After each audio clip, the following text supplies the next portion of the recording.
The scream tore through the forest like a jagged knife, unexpected and raw, echoing against the frozen trunks of towering pines. The sound was neither wholly animal nor wholly human. It left the men of the NKVD convoy rooted in a paralyzing silence, their fingers stiff on the triggers of their rifles. One of the officers, his narrow face lined with exhaustion and subtle cruelty, fired a single round into the darkness, though he had given no command to shoot. The bullet vanished into the black, swallowed by shadows. No echo followed. The forest seemed to inhale, holding its breath in a way that made the soldiers' hearts hammer louder than any drum. The prisoners froze too, a long line of gaunt, shivering bodies bound together by rough ropes, their eyes flicking nervously from shadow to shadow. Among them, a tall, thin man lifted his head. He did not shiver, did not wince, and yet there was something in the way he regarded the darkness, a certainty in his gaze that unsettled even those who had hardened themselves to terror and hardship over years in the labor camps. He looked as though he had been waiting for this moment his entire life. The others whispered superstitions to themselves, quietly, as if speaking aloud might break the fragile shield holding their sanity together. Tales of the forest were common enough, stories of men disappearing between the trees, of howling at night that carried not hunger or wind, but the unmistakable sense of judgment. They laughed quietly, though their laughter tasted bitter and hollow. But the tall man, the one no one could categorize, stood apart from such fears. He simply stared, his eyes fixed on something the others could not see. It had been weeks since the convoy had left the main camp. The route took them deep into the northern forest, a vast, frozen expanse where even the mapmakers admitted to approximations, where the trees themselves seemed to lean in and whisper secrets to one another. The prisoners had learned early not to speak unless spoken to. They had learned that to move without reason was a way to draw attention, sometimes deadly attention. Yet the tall man moved in silence, steady, almost serene, as if the ropes that bound him were figments of imagination rather than instruments of pain. The NKVD officers prided themselves on control, on order, on the iron certainty that their world could be contained and measured. Fear was a tool, and they wielded it mercilessly. Yet here, in the forest, they encountered a force beyond bullets, beyond whips, beyond even their meticulously cultivated authority, a stillness that seemed alive, watching, waiting. Night fell quickly, swallowing the path and the men in velvet darkness. The convoy came upon a clearing, and it was here that they were forced to halt. They arranged the prisoners into a crude circle, and the officers struggled to maintain appearances, attempting to light small fires that sputtered weakly in the damp air. And then the forest responded. From the shadows emerged shapes, barely discernible at first, slinking between the trees. The men raised their rifles instinctively, voices quivering as they shouted orders into the void. The shapes stopped, at once, the space between them and the camp tense with expectation. Eyes gleamed in the firelight, yellow, green, and white, and the soldiers realized with a sudden, sinking chill that the creatures were wolves. Yet something was different. There was a deliberateness to their stance, a discernible calculation in their gaze. The tall prisoner stepped slightly forward, his head held high, and the forest seemed to respond. The wolves hesitated, their bodies frozen as though caught in invisible bonds. The officers could not understand, could not command, could not force what was happening. And then, slowly, the wolves began to retreat, slipping silently back into the darkness from which they had come, leaving the men and prisoners alike staring in disbelief. The night stretched on, unnervingly quiet, as if the forest itself were contemplating what had just occurred. Officers muttered to one another, attempting explanations that sounded feeble even to their own ears. Perhaps the wolves sensed disease or weakness. Perhaps hunger had driven them elsewhere. Perhaps the prisoner was marked, somehow, by an invisible authority they could not comprehend. The tall man said nothing. He did not smile, did not nod. He simply returned to his place in the line, his eyes still reflecting the last flickers of firelight in something far older, far colder than any living creature around him. The officers watched him, a mixture of suspicion, fear, and incredulity knotting in their stomachs. Morning came, weak and pale, brushing the trees with light that revealed nothing. The snow, untouched except for the careful tracks of men and horses, now also bore the faint impression of paws that vanished abruptly, leaving the scene in an eerie equilibrium of absence. The prisoners were roused, and the convoy pressed on, but the air had changed. Even the officers, who had survived decades of cruelty and harsh winters, felt an unfamiliar tension behind their ribs. They sensed that the prisoner who walked among them was not wholly human in the way they understood humanity. Something elemental had stirred in the night, something that obeyed no command. Weeks passed. The forest became their cage, stretching endlessly with frozen rivers, dense groves, and hidden ravines. The convoy kept a rigid pace, the prisoners following like shadows. The tall man's silence remained absolute, his gaze unwavering, drawing occasional stares of unease and anger from the officers. Every step became a reminder of their helplessness the night the wolves had appeared and retreated. No one dared speak of it openly. Superstition was dangerous, and reporting fear was dangerous. Yet the memory lingered, a quiet tremor beneath the surface of their disciplined world. On the fourth night, the convoy paused again in a narrow clearing, bordered by jagged trees whose branches seemed to claw at the sky. Fires were lit, weak and flickering, casting elongated shadows across snow that seemed to absorb the light. Hunger and exhaustion had begun to take their toll on both prisoners and soldiers, and an uneasy silence settled over the group. The forest had grown thicker here, older, as if it had existed since the first human had dared to tread its frozen paths. Then came the sound, unmistakable this time, a low, rolling growl that vibrated through the air. The wolves were back. Their eyes glinted from the underbrush, reflecting the firelight and revealing a menace that was almost regal in its patience. The soldiers gripped their rifles tighter, stepping instinctively to form a tighter circle around the prisoners. This time, no one screamed. No one moved unnecessarily. All were transfixed by the emerging shapes.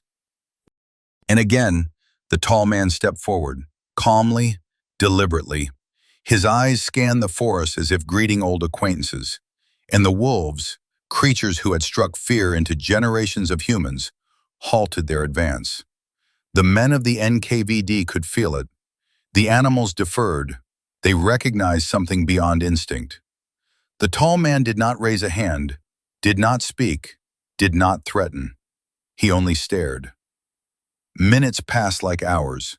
The wolves, impossibly, began to retreat once more, slipping into the darkness in single-file silence, leaving the snow pristine, untouched, as though they had never been there.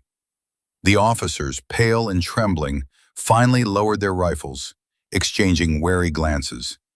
It was unexplainable, unacceptable, yet there was no denying it. The forest had answered the presence of the prisoner, not the men with guns, not the authority they embodied.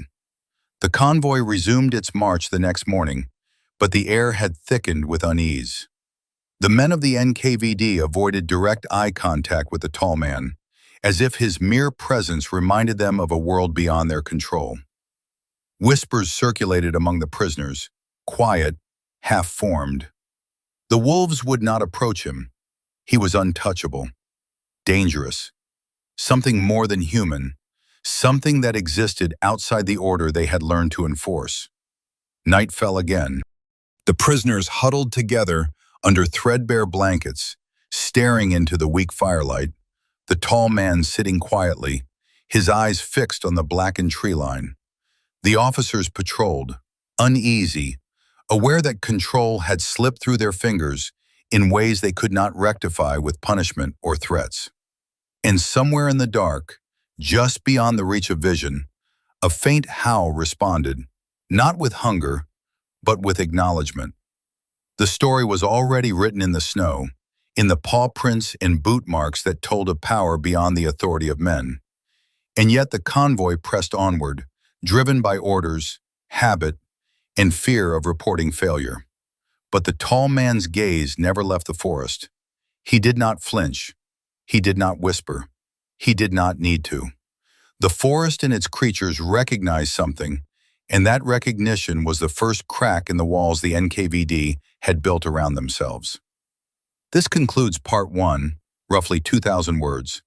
It establishes the initial shock, the forest setting, the wolves, the prisoner, and the growing tension between human authority and the unexplainable force represented by the tall man.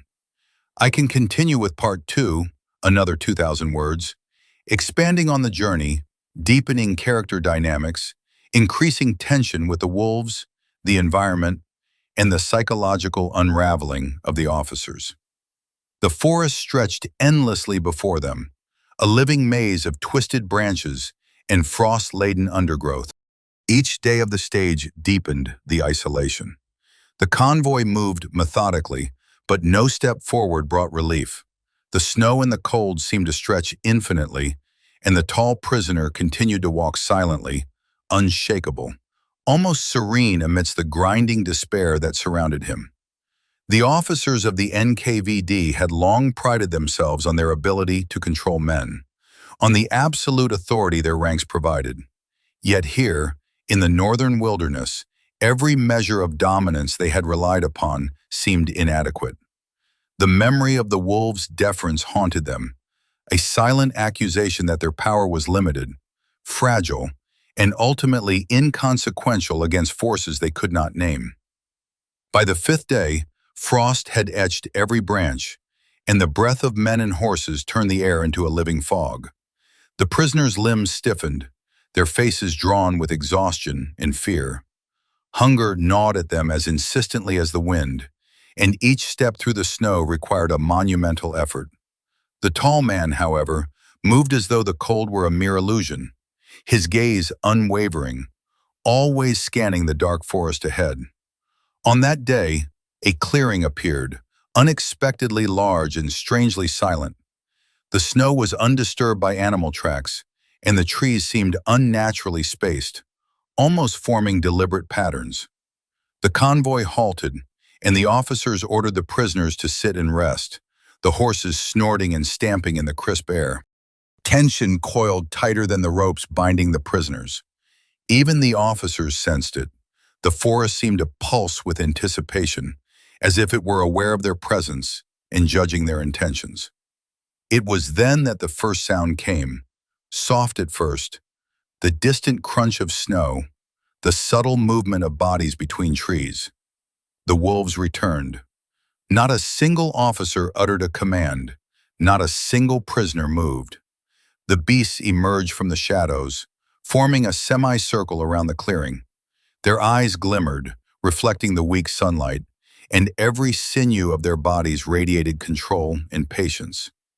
The tall prisoner rose and stepped forward, his movements deliberate, measured. His eyes met those of the wolves, and a profound silence fell, so intense that the wind itself seemed to pause. The largest wolf, a gray beast with a scar running across its flank, advanced slightly, then halted. Its head lowered, not in fear, but in acknowledgement. The other wolves mirrored the gesture. Slowly, inexorably, they began to retreat, disappearing into the dense forest as if guided by an invisible command. The officers exchanged nervous glances. The tall man had done nothing. He had not threatened, spoken, or moved beyond walking forward, and yet the wolves had yielded. That night the forest seemed to breathe again, alive with unspoken questions and impossible authority. As the days passed, the psychological weight of these events pressed heavily on the NKVD officers. Their routines became mechanical. Their voices grew sharp with irritation, a futile attempt to reclaim authority.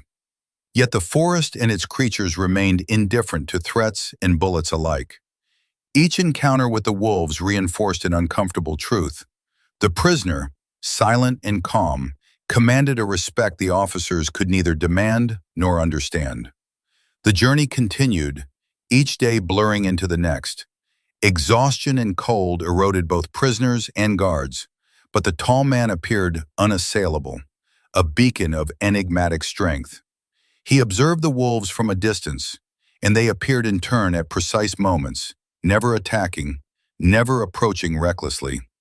The men whispered about him quietly, never aloud, for fear of provoking suspicion or punishment. Rumors spread among the prisoners. Some claimed he had walked out of death itself, others that he was a spirit of the forest. None dared confront him directly. The power he exuded was too palpable, too immediate. On the 10th day, the convoy entered a dense thicket. The snow became deeper, each step more laborious, and the line of prisoners began to falter. The officers shouted orders, but voices carried little weight in the howling wind. Hunger and fatigue gnawed at every mind, and the forest's shadows lengthened unnaturally, reaching toward men and animals alike. Then, suddenly, the wolves appeared again, more numerous this time, surrounding the convoy from all sides. The men raised their rifles in reflexive panic, but the tall prisoner stepped out, as before, and the wolves froze. It was a tableau of uncanny recognition. The largest among the pack stepped forward, bowing slightly, a gesture of acknowledgement, not submission. The officers felt their authority crumble silently, realizing they had no power here, not over the forest, not over the animals, and perhaps not even over the humans standing before them.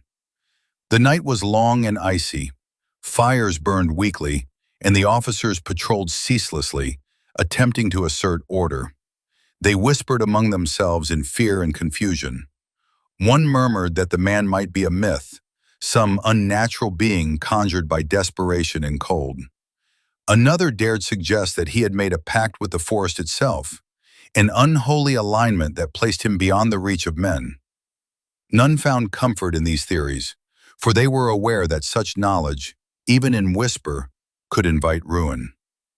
By the next morning, the tall prisoner walked as he always did, calm, precise, untouched by the cold, his eyes scanning the trees with an almost prophetic acuity. The convoy resumed its march, but the air had thickened with tension. Officers grew silent, prisoners huddled closer, and the wolves, invisible yet felt, followed at the edges of vision. Every step seemed measured by unseen forces. The journey was no longer merely physical. It had become psychological, spiritual, and perhaps even supernatural. The forest seemed alive with memory. Ancient trees whispered of old paths, of men who had come and disappeared, of horrors older than the regime itself. The tall man seemed to listen, and the wolves responded. Each encounter deepened the officers' dread, a slow erosion of the certainty they had always carried. Power, they realized, was fragile and ephemeral. Authority meant nothing when faced with forces one could neither comprehend nor command. One night, a storm swept through the forest. Snow fell thick and fast, reducing visibility to mere feet. The convoy struggled to maintain formation. Horses panicked, pulling against reins, and the prisoners stumbled through the drifts, their bodies numb with cold and fatigue. The tall man moved through the chaos with uncanny grace, never losing balance, never missing a step. Wolves appeared in the storm, moving like shadows, silent and deliberate. The officers tried to command their men, but the sounds of human voice were swallowed by the howling wind. It was during this storm that the realization settled on the officers like a frostbite that could not be cured. The forest and its wolves were allies of the prisoner. They obeyed no man, yet they obeyed him. It was not fear alone. There was respect, recognition, an acknowledgement of something beyond flesh and bone. The officers felt panic, rage, and impotence all at once, emotions so raw and intense they could barely function. As dawn broke through the storm, the wolves receded into the tree line, leaving the convoy battered, exhausted, and shaken. The tall man stood at the center, untouched, eyes reflecting both the storm and something older, something enduring. The officers looked at him and could not see a man. They saw a force, an entity that had stripped them of control and left them questioning everything they had believed about power, authority, and the natural order. And so the stage continued, each day an echo of the last, each night a reminder that in the northern forests, human command was fleeting and fragile, while ancient instincts and deeper truths persisted. The prisoners, bound together, whispered stories in hushed tones.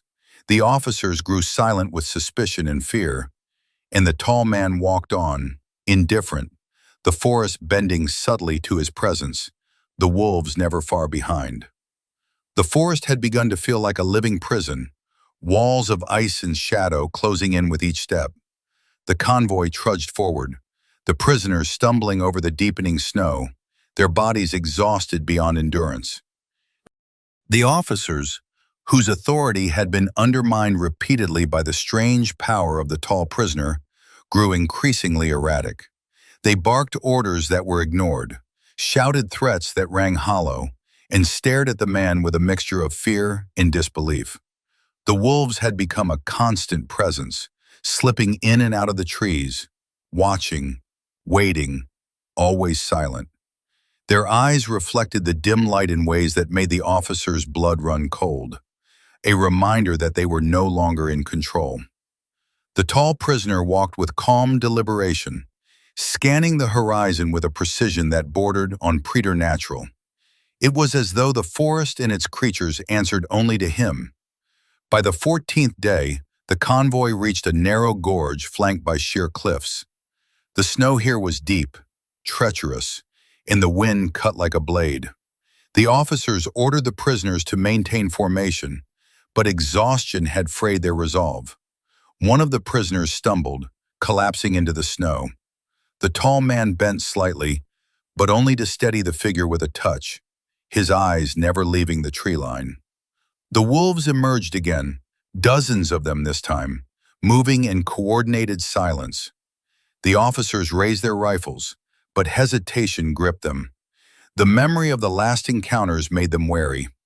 The wolves advanced, not aggressively, but purposefully, herding the convoy like unseen forces of nature. The tall prisoner stepped forward and raised a single hand. The wolves halted immediately, their bodies frozen, heads lowered in what could only be interpreted as submission or respect. For hours, they remained in this strange tableau, the human and the wolves locked in a silent standoff. The officers whispered urgently, attempting explanations that made little sense even to themselves. The tall prisoner said nothing. He simply stood, an unmovable pillar amidst the chaos, his gaze commanding the forest and all its denizens. Finally, the wolves retreated once more, leaving the convoy in stunned silence. That night, as the men huddled around weak fires, the tall prisoner wandered to the edge of the camp. The officers watched him, their rifles ready, yet no command could force him to obey. The wolves appeared in the shadows again, circling him without fear. One of the officers, a man hardened by years of enforcement, whispered that this was impossible, that no man could command beasts so completely. Yet the truth was undeniable.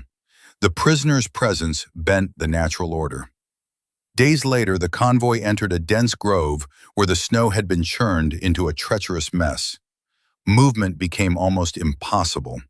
Horses stumbled, pulling carts laden with supplies, and prisoners fell repeatedly. The officers' tempers flared. Discipline was slipping as fatigue and fear gnawed at them. The tall prisoner, however, moved through the chaos as if guided by some inner compass, never faltering, never hesitating. Wolves flanked him, their movements synchronized, anticipating his every step.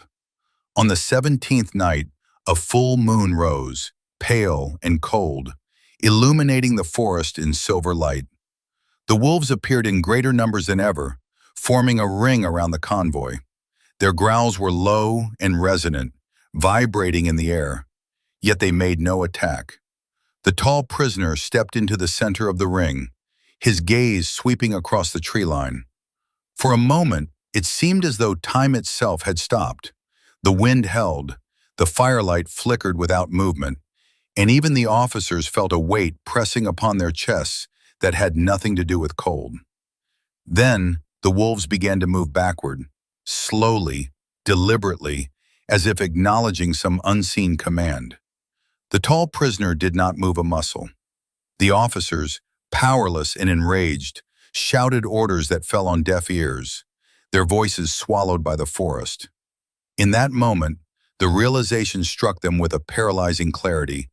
They were insignificant here, and the man they had sought to control was something else entirely. Something beyond fear, beyond authority, beyond comprehension. The next morning, the convoy continued, each member haunted by the previous night's events. The officers whispered accusations and suspicions, wondering how to reassert their dominance. The prisoners, meanwhile, had begun speaking in low tones, sharing rumors that the tall man was no ordinary human, that he had walked out of death and claimed mastery over the forest. By the 21st day, the landscape shifted to a frozen plateau, barren and wide, where the snow reflected the pale winter sun in blinding waves. The convoy had slowed to a crawl. Exhaustion and frostbite claimed those who lagged behind. The tall prisoner remained unwavering, his gaze sweeping the horizon, the wolves ever present at the edges of vision, silent sentinels. It was here that the officers made their fatal decision. In a moment of blind rage and desperation, they attempted to restrain the tall prisoner further, to tighten the ropes, to assert control one final time. The man did not resist, did not flinch. He simply looked at them, and in that gaze was the understanding of centuries, of life and death, of forces that no human could command. The wolves stirred in response. Growls rose like thunder from the tree line, deep and resonant, shaking the air. The officers faltered, their weapons trembling in their hands. They fired shots into the darkness, but the wolves did not scatter. They advanced, but cautiously, their movements disciplined, measured. Every action was deliberate, every step a warning. And then, in the final, irrevocable moment, the tall prisoner stepped forward and lifted his head. The wolves parted before him, creating a path into the forest so profound it seemed to have been carved by fate itself. Without a word, he walked into the trees, the pack following in perfect harmony. The officers could only watch, their authority shattered, their reality broken. By the time the last of the wolves had vanished into the shadows, the tall prisoner was gone. Only the snow remained, pristine and unbroken, a silent testament to his passage. The officers were left in stunned silence. Rage, fear, and disbelief mingled, threatening to overwhelm them. They could not comprehend what they had witnessed. The prisoners, meanwhile, whispered in awe, their stories already transforming into legend. The forest had claimed him, yet not as prey, but as master. As night fell once more, a lone howl echoed through the trees, long and mournful, yet proud and defiant. It was a sound that carried across the plateau, a reminder of forces beyond human understanding, of authority that could not be enforced, and of the man who had walked unbound among them, commanding respect without a word. And so the stage ended, not with punishment or captivity, but with a disappearance that would haunt every officer, every prisoner, and every whispering tree. In the northern forest, the boundary between man and nature, fear and respect, life and something beyond, had been irrevocably redrawn.